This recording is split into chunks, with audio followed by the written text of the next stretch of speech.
কিছু পরে একজনকে আসতে দেখে নাতি বলে উঠলো, নানি গো নানি, লোক আসছে। নানি 70 গায়ে মাথায় শাড়ি জড়িয়ে, মানে নিজের গায়ে আর মাথায় শাড়ি জড়িয়ে নিয়ে চোরা চাহনিতে দেখলো দুধওয়ালা। বিরক্ত হয়ে বলল, আরে বোকা, ও তো দুধওয়ালা, প্রত্যেকদিন আমাদের ঘরে দুধ দিয়ে যায়, জানিস না? ভালো করে দেখিস, লোকে কি বলি।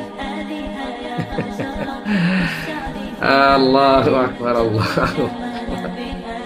দুধওয়ালা দেখলে অসুবিধা নাই, লোক এলে বলতে বলছে, লোকের মধ্যে পড়ে না। আচ্ছা, আল্লাহ।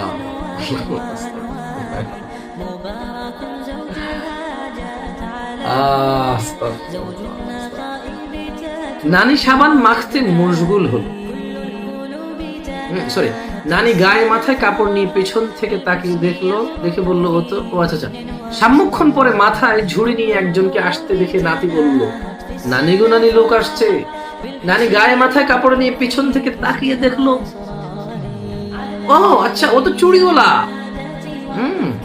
ও তো চুড়িওয়ালা রে, আমরা ওর কাছে চুড়ি পরি, জানিস না? নানি সাবান মাখতে মশগুল হলো। নাতি মনে মনে ভাবতে লাগলো, তাহলে লোক আবার কাকে?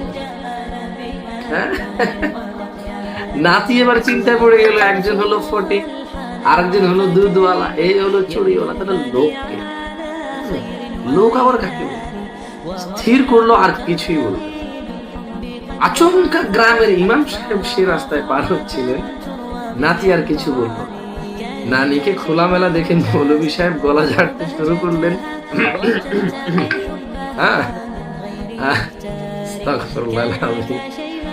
নানি শস্যবস্ত হয়ে লজ্জাবতী লতার মতো শাড়ি জড়িয়ে জড়সড় হয়ে গেল।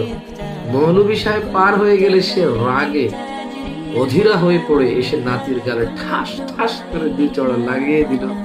বলল, বাদর, লোক চিনিস না? তোর চোখ খারাপ হয়েছে নাকি? বললাম যে লোক এলে বলবি। নাতি করে কাঁদতে শুরু করে দিল। বলল, তুমি তো বললে ফটিক লোক নয়, দুধওয়ালা লোক নয়, চুড়িওয়ালা লোক নয়, তাতেই আমি মনে করলাম হয়তো বেটা ছেলেরা লোক নয়, তাতেই আমি আর বলি নাই। লা ইলাহা ইল্লাল্লাহ,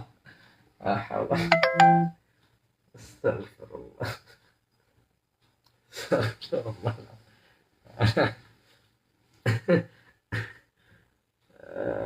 এটা হলো নানি পর্দা। লা হাওলা ওয়ালা কুওয়াতা ইল্লা বিল্লাহ, আস্তাগফিরুল্লাহ।